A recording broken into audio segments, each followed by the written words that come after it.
Welcome to our channel. Today we how to enable updating your phone number for Chase credit cards, beginner guide step by step clearly. To enable updating your phone number for Chase credit cards, start by opening your device. Launch the Chase mobile app or visit the Chase website on your computer. If using the app, log in with your username and password. For the website, click on the login button at the top right corner. Enter your login details and select sign in. Once you are logged in, locate the account settings. In the app, tap on the menu icon, usually found in the upper left corner. On the website, find the Profile and Preferences section. Select Personal Information or a similar option. Look for the Phone Numbers section. Click on Edit, or if you're adding a number for the first time, select Add Phone Number.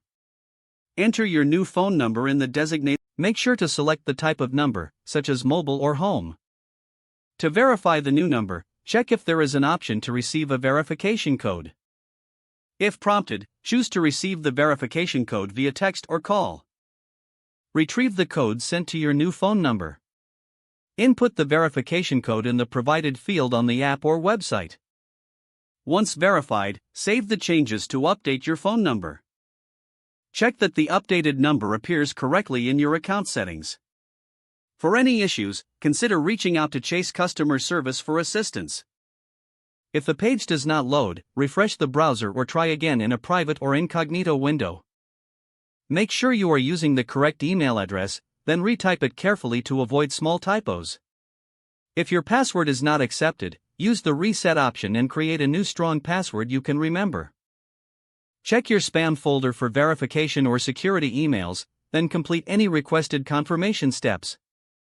Enable two-factor authentication if available to improve account security and reduce unauthorized access risk.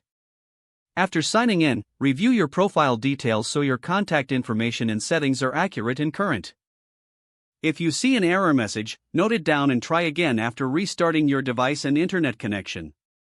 Log out when you finish, especially on shared devices, to keep your account and payment information secure.